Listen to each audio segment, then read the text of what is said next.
7 décennies après la découverte des manuscrits de la mer Morte, environ 80 de ces nouveaux fragments de ces textes anciens ont été révélés au public. Des portions de ces manuscrits sont exposées au Musée de la Bible de Washington, levant ainsi tout mystère et accessibles à tous.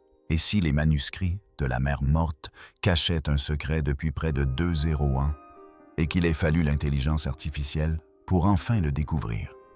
En 1947, un berger bédouin nommé Muhammad ed-Dib cherchait une chèvre perdue parmi les falaises surplombant la mer Morte. Il jeta une pierre dans une grotte obscure et entendit un bruit inattendu, celui de poterie qui se braise.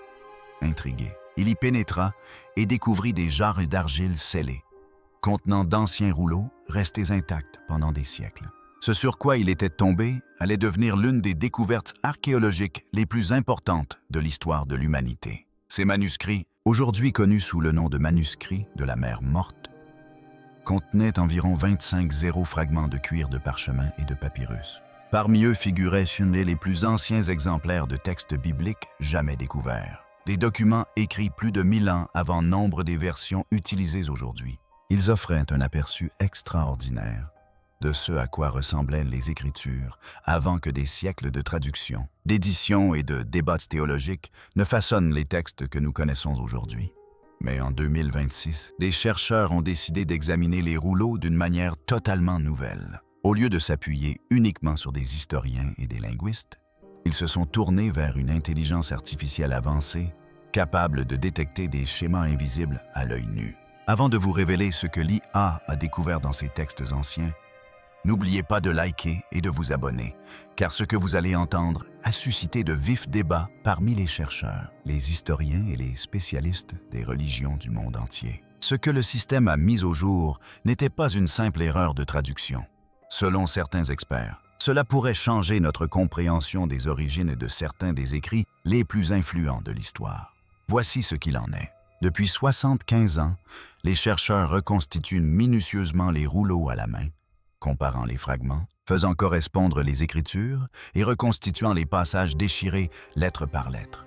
Il s'agit de l'un des projets archéologiques les plus lents et les plus controversés de l'histoire moderne. Et ce travail a été entravé du début à la fin par le même problème. Les fragments sont minuscules, le texte est illisible et les recherches sont dispersées entre des dizaines d'institutions, de langues et d'idéologies théologiques. Personne ne pouvait avoir une vision d'ensemble, ni analyser chaque fragment simultanément. La tâche était trop vaste pour une seule vie humaine, jusqu'en 2024. Une équipe de recherche interuniversitaire a intégré l'intégralité des archives dans un modèle d'apprentissage profond, spécialement entraîné sur l'écriture manuscrite hébraïque, araméenne et grecque ancienne. Ces archives comprenaient chaque fragment, chaque photographie et chaque scan infrarouge et multispectral jamais réalisé sur les rouleaux. Ce que le modèle a révélé après 96 heures de traitement explique pourquoi les spécialistes de la Bible se réunissent discrètement à huis clos depuis début 2025. Elle a mis au jour des schémas qu'aucun lecteur humain n'avait jamais remarqués. Elle a relié des fragments séparés depuis des décennies, voire des siècles. Elle a révélé des textes écrits sur les rouleaux, puis effacés, puis recouverts, puis enfouis sous 2000 ans de dégradation. Et une fois que vous verrez ce que l'IA a réellement lu dans ces parchemins, vous comprendrez pourquoi les personnes qui ont consacré toute leur carrière à les traduire ne sont pas pressées de publier la suite. L'histoire commence par une grotte qu'ils appellent la grotte de l'horreur. En 2021, des archéologues israéliens ont mené une expédition dans l'une des grottes les plus dangereuses et inaccessibles du désert de Judée, la grotte 8. Ce site avait été partiellement exploré des décennies auparavant, mais jamais entièrement fouillé. La grotte tire son nom des découvertes faites à l'intérieur lors des précédentes expéditions. Environ 40 squelettes, hommes, femmes et enfants. Des réfugiés juifs qui s'étaient cachés là pendant la révolte de Bar Kokhba contre Rome entre 132 et 136 après Jésus-Christ. Les Romains les avaient suivis jusqu'à la grotte, avaient campé sur les falaises au-dessus et avaient attendu. Il n'y avait ni eau, ni nourriture, ni issue.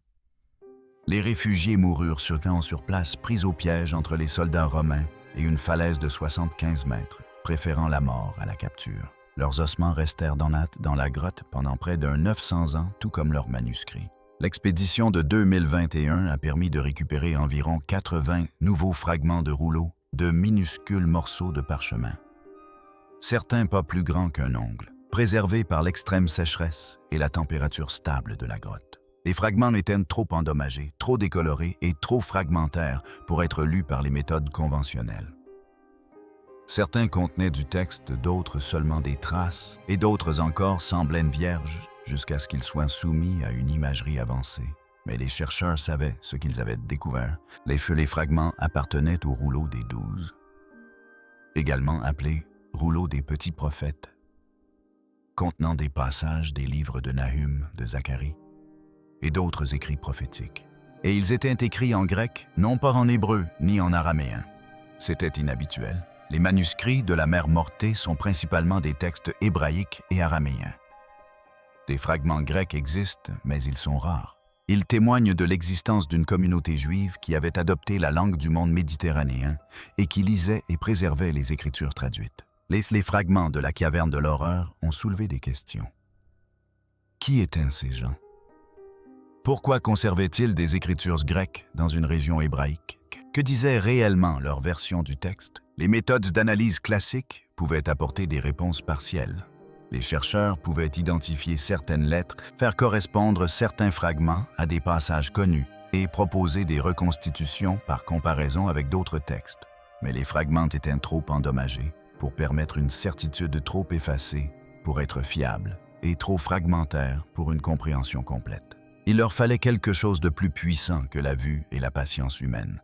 Il leur fallait l'intelligence artificielle. L'analyse par IA a commencé grâce à une technologie d'imagerie qui aurait relevé de la science-fiction il y a une génération. Les fragments ont été scannés à l'aide de lumière visible à plusieurs longueurs d'onde. Elles ont été photographiées sous infrarouge, ce qui permet de révéler des encres devenues invisibles à la lumière normale.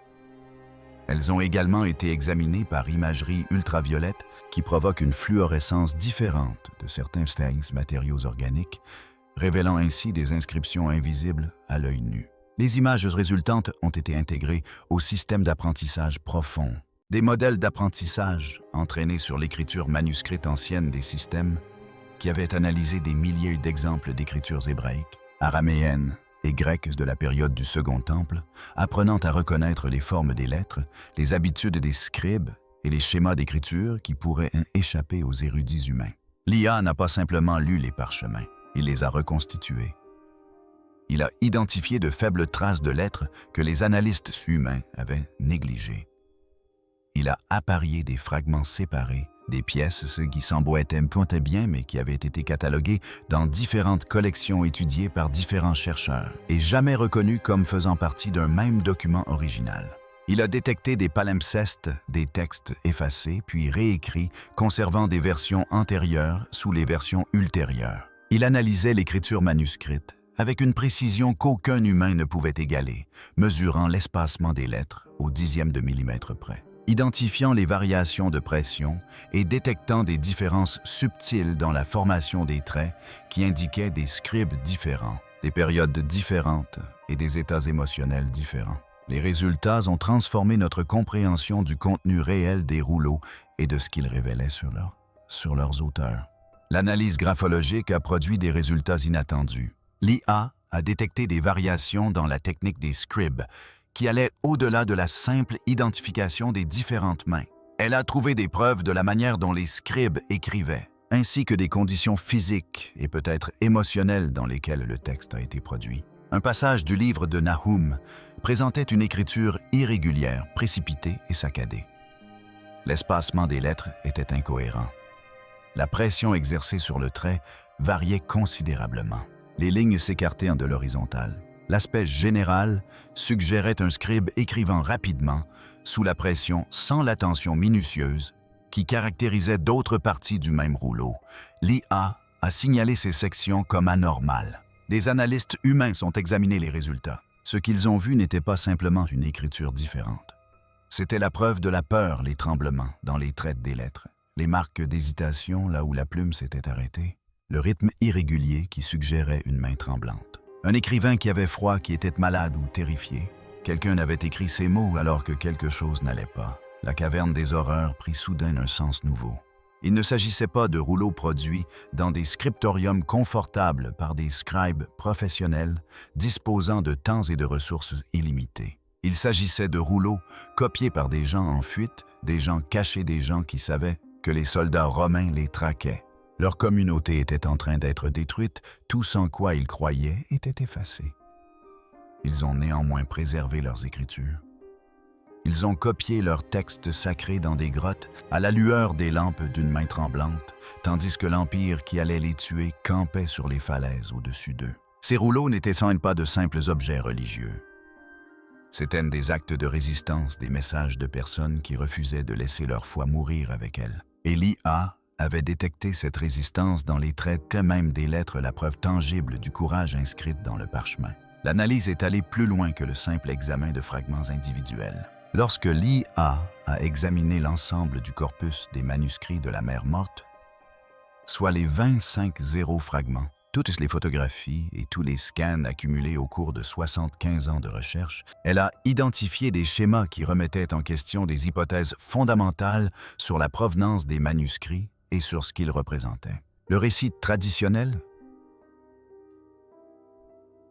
est familier à tous ceux qui ont étudié les rouleaux.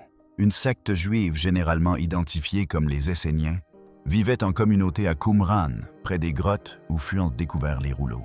Ils copiaient et préservaient les textes sacrés dans le cadre de leurs pratiques religieuses. Menacés par les Romains, ils cachèrent leur bibliothèque dans les grottes voisines. Ces rouleaux représentent les croyances et les pratiques de cette unique communauté isolée. L'analyse par IA a complexifié cette histoire. Les rouleaux n'ont pas été écrits par une seule communauté, mais par des dizaines, voire des centaines de scribes différents, sur une période d'au moins 200 ans. L'analyse graphologique a permis d'identifier des écritures distinctes au sein du corpus. Certains scribes apparaissent sur plusieurs rouleaux, ce qui suggère une activité prolongée. D'autres rouleaux montrent des sémachontes, montrent des scribes travaillant seuls. Cette diversité dépasse largement celle qu'une seule communauté aurait pu produire. L'analyse linguistique a apporté un éclairage supplémentaire. Les rouleaux contiennent des textes en hébreu, en araméen, en grec et en paléo-hébreu. Une écriture archaïque tombée en désuétude depuis des siècles à l'époque de leur rédaction. Pourquoi une seule communauté aurait-elle conservé des textes dans 4 systèmes d'écriture différents? L'IA a proposé une réponse. Ces rouleaux ne représentent peut-être pas la bibliothèque d'une seule communauté.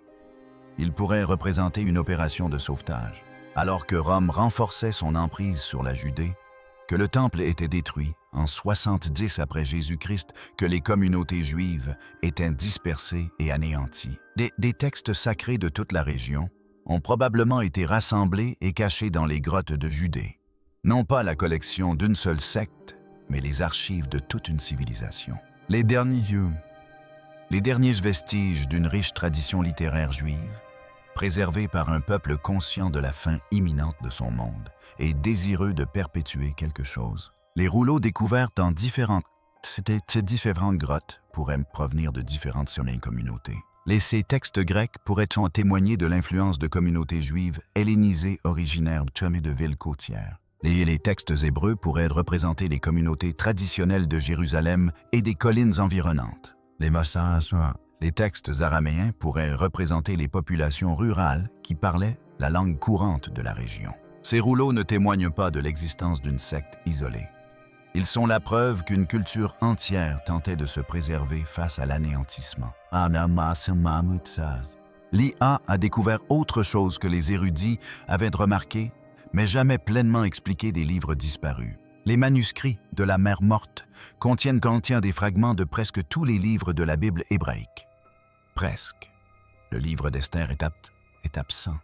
Aucun fragment d'Esther n'a été identifié parmi les 25 pièces des manuscrits de la mer morte. Le livre des Chroniques est également absent ou n'est présent que sous forme de fragments infimes et incertains.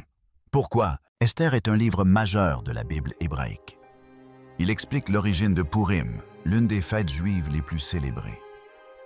Il raconte l'histoire de la survie des Juifs en exil, un thème qui devait trouver un écho profond auprès des communautés confrontées à la persécution romaine.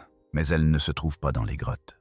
L'explication communément admise est que la communauté de Qumran ne considérait tout simplement pas le livre d'Esther comme canonique, qu'elle le rejetait, pour des raisons théologiques, peut-être parce qu'il ne mentionne pas Dieu explicitement. L'analyse par intelligence artificielle a suggéré une possibilité plus complexe. Ces rouleaux représentent peut-être ce que des communautés spécifiques ont choisi de préserver, et non ce qu'elles ont rejeté. Ce qu'elles estimaient suffisamment précieux pour le copier, le transportaient et le cachaient dans des grottes lors de leur fuite devant les soldats romains. La présence ou l'absence de certains textes reflète peut-être non pas des débats théologiques, mais des choix pratiques. Quels textes étaient les plus importants? Quels textes répondaient le plus directement aux besoins de la communauté? Quels textes valaient la peine de mourir pour être préservés? L'absence du livre d'Esther ne signifie peut-être rien de plus que les communautés qui ont caché ces rouleaux avaient d'autres priorités, d'autres textes qu'elles considéraient comme plus essentiels, d'autres messages qu'elles voulaient leur transmettre aux générations futures. Les rouleaux ne constituent pas une bibliothèque complète. Il s'agit d'une sélection d'un choix fait dans des circonstances impossibles par des personnes qui n'ont pu tout sauver. Ce qu'elles ont choisi de préserver nous renseigne sur leurs valeurs. Ce qu'elles ont laissé derrière elles nous révèle ce qu'elles étaient prêtes à perdre. Les fragments grecs de la grotte de l'horreur ont révélé une autre découverte qui a des implications sur la compréhension de la formation des Écritures. Le texte ne correspondait pas exactement à la Septante. La Septante est l'ancienne traduction grecque de la Bible hébraïque, produite à Alexandrie en Égypte à partir du IIIe siècle avant notre ère. Elle devint la version grecque standard des Écritures juives, utilisée dans tout le monde méditerranéen, et fut finalement adoptée par les premiers chrétiens comme leur Ancien Testament. Les fragments de la caverne de l'horreur contenaient un texte grec qui différait de la Septante standard non pas de façon spectaculaire, mais de manière notable. Le choix des mots différait. L'agencement des phrases était différent. Certains passages semblaient avoir été traduits indépendamment et non copiés de la version standard. L'IA a détecté ces variations et les a comparées aux traditions textuelles connues. Il en est ressorti des preuves de diversité. Il n'existait pas une seule Bible grecque dans le monde antique. Il y avait de multiples versions des traductions réalisées par différentes communautés à différentes époques, reflétant des priorités théologiques et des interprétations différentes de l'hébreu sous-jacent. Le même schéma se retrouvait dans les textes hébreux. Des fragments de livres bibliques ont révélé des variations par rapport aux textes massorétiques. La Bible hébraïque standardisée, qui a été finalisée des siècles après la dissimulation des rouleaux. Cette version sert de base à toutes les Bibles juives modernes et à la plupart des Anciens Testaments chrétiens. Certaines variations étaient mineures, comme des différences d'orthographe d'ordre des mots ou encore des erreurs et corrections de copistes. D'autres étaient importantes, comme des versets différents, des accents différents et des passages présents dans les manuscrits, mais absents de la version normalisée ultérieure. La Bible n'a pas été transmise comme un document fini. Elle a été façonnée au fil des siècles, éditée, débattue et révisée. La version que nous possédons aujourd'hui est le fruit des choix opérés par les communautés ultérieures, choix des textes à inclure des versions à privilégier et des lectures à normaliser. Les manuscrits de la Mère Morte conservent des témoignages de ce à quoi ressemblaient les Écritures avant que ces choix ne soient faits. Elles témoignent d'une tradition vivante, d'une tradition contestée, d'une tradition que différentes communautés ont interprétée de différentes manières, produisant des versions diverses qui ont coexisté pendant des siècles avant que la standardisation n'efface cette diversité. L'IA a trouvé des traces de ce processus dans les rouleaux eux-mêmes, des corrections de scribe, où des lecteurs ultérieurs ont remanié des passages pour les faire correspondre à leur version préférée. Des ratures ou du texte a été effacé puis réinséré. Et des notes marginales, où les scribes ont consigné des variantes de lecture conscients de l'existence de différentes versions et incertains de la version correcte. Ces rouleaux s'y conservent les empreintes d'une tradition vivante, une tradition qui était encore en train de se façonner, d'être débattue, d'être contestée lorsque les Romains arrivèrent, et que les communautés qui préservaient ces textes furent détruites. Ce qui suivit fut la standardisation. Alors que les communautés juives se regroupaient après la destruction du Temple, que le christianisme émergeait comme une religion distincte, avec ses propres besoins scripturaires, et qu'au fil des siècles, la diversité de la période du Second Temple s'estompait des mémoires, la Bible s'est fixée. Une version est devenue faisant autorité. Les variantes furent oubliées. Les débats furent effacés. La tradition vivante devint un texte figé. Les manuscrits de la Mère Morte offrent un aperçu de ce qui a été perdu, la diversité qui existait avant la standardisation. Les arguments tranchés par l'autorité plutôt que par consensus, les versions alternatives qui auraient sans pu façonner différentes religions, différentes théologies et différentes conceptions de Dieu, de l'humanité et du salut. L'IA n'a pas découvert un scandale. Elle a découvert l'histoire. L'histoire humaine complexe et chaotique de la production et de la préservation des textes sacrés. Les rouleaux ne remettent pas en cause la foi. Ils révèlent que la foi a toujours été plus complexe que ne le suggère ce récit simplifié. Les gens débattaient des Écritures.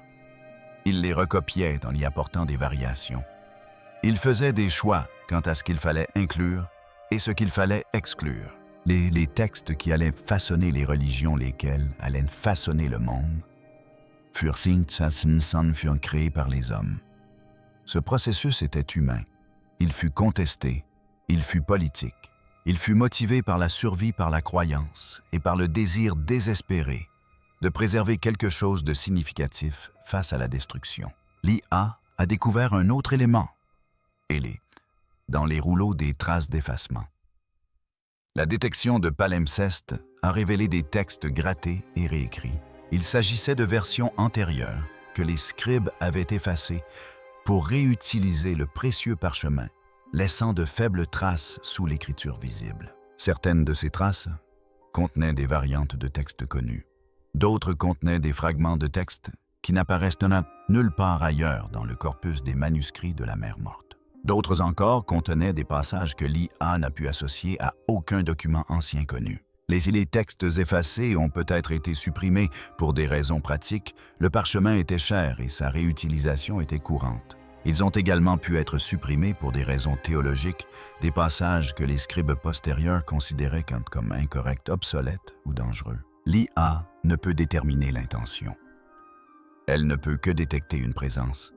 Et ce qu'elle a détecté, ce sont des couches de texte superposées, des générations d'écriture, d'effacement et de réécriture. Chaque couche conservant des traces de ce qui l'a précédé. Chaque couche reflète les priorités et les croyances de différentes communautés à différentes époques. Les rouleaux ne constituent pas un message unique, mais un palimpseste de messages. Des voix qui s'expriment à travers les siècles, tantôt s'accordant, tantôt se contredisant et parfois effaçant les propos des voix précédentes. L'intelligence artificielle nous a donné la technologie pour entendre ces voix. Pas toutes, pas complètement, mais plus que n'importe quelle génération de chercheurs précédentes n'a pu en entendre. Les fragments retrouvés dans la caverne de l'horreur, ces minuscules morceaux de parchemin conservés dans la grotte où 40 réfugiés sont morts plutôt que de se rendre à Rome, font partie de ce cœur. Ils ont été copiés par des gens qui savaient qu'ils risquaient de ne pas survivre. Ils ont été cachés par des gens qui espéraient pendant que quelqu'un finirait par les découvrir. Ils ont été préservés pendant près de 200 ans dans l'obscurité et le silence. Aujourd'hui, l'IA a lu ce qu'ils ont écrit, les lettres formées par des poignées de main, les mots préservés grâce à un courage inouï, les textes pour lesquels des communautés ont choisi de mourir plutôt que d'abandonner. Les manuscrits de la Mère Morte ont récemment été examinés à l'aide de l'intelligence artificielle. Et ce qui en est ressorti n'était ni un code caché, ni un secret perdu depuis longtemps. C'était quelque chose de bien plus puissant. Une histoire humaine. L'histoire de la création, de la préservation des débats et de la transmission des textes sacrés à travers les générations. L'histoire de communautés persécutées qui ont jalousement protégé leurs croyances, soit conscientes de leur possible disparition, tout en espérant qu'un jour quelqu'un découvrirait leurs écrits et en comprendrait le message. L'analyse des manuscrits publiés par l'IA a mis au jour des schémas que les érudits avaient négligés pendant des décennies. Elle a révélé un niveau de diversité dans les textes anciens qui avaient été cachés sous des siècles de standardisation, de subtiles différences dans l'écriture. La langue et les pratiques de copie montraient que l'écriture n'était pas un document unique et immuable, mais une tradition vivante façonnée par de vraies personnes. Grâce à ces infimes détails, les chercheurs ont pu entrevoir les luttes, les convictions, les craintes et la détermination des scribes qui ont préservé ces textes. Il en est ressorti une compréhension plus profonde de l'histoire de la Bible. Les Écritures qui nous sont parvenues n'ont pas été constituées d'un seul jet. Elles ont été copiées, remaniées, interprétées et transmises par des générations d'individus soucieux de préserver ce qu'ils considéraient comme sacré. Ces manuscrits nous rappellent que derrière chaque texte se cachent des mains, des décisions et des sacrifices humains. Loin d'affaiblir l'importance des Écritures, ces découvertes la rendent encore plus significative. Elles révèlent l'effort extraordinaire nécessaire pour préserver la foi à travers les siècles. Ces récits montrent comment des personnes ont tout risqué pour protéger des écrits qu'elles jugeaient essentiels, garantissant ainsi l'accès à ces documents aux générations futures. Ceux qui ont caché des rouleaux dans des grottes reculées étaient conscients des dangers auxquels ils s'exposaient. Nombre d'entre eux savaient probablement qu'ils ne reviendraient jamais. Pourtant, ils ont soigneusement recopié les textes, les ont mis sous scellés et les ont confiés à l'avenir. Leur espoir était simple que quelqu'un un jour les trouve et poursuive l'histoire. Cet espoir s'est d'abord concrétisé grâce au berger qui a découvert les grottes Binyimba par hasard, puis grâce aux générations d'érudits qui ont passé des décennies à reconstituer des milliers de fragments. Et maintenant, grâce au système DIA, capable de détecter des détails trop subtils pour l'œil humain. Pendant près de 200 ans, les manuscrits de la mer Morte sont restés silencieux. Aujourd'hui, leurs voix se font entendre plus clairement que jamais. Non pas comme le témoignage d'un groupe ou comme une écriture parfaitement achevée, mais comme le récit de personnes qui croyaient que les mots avaient de l'importance, que la foi méritait d'être préservée et que les générations futures méritaient de savoir ce qu'elles savaient. L'intelligence artificielle a contribué à révéler leur histoire, et ce faisant, elle a transformé notre compréhension des origines de la Bible, de son développement et des personnes qui ont consacré leur vie à sa préservation. Les fragments sont peut-être petits, l'encre peut être délavée, mais le message reste puissant. Les preuves révèlent que l'histoire était complexe, la foi était complexe, et la formation des Écritures était bien plus complexe que beaucoup ne l'imaginaient. Ces manuscrits ont traversé 2 millénaires, et grâce aux nouvelles technologies, leur histoire est enfin racontée dans son intégralité.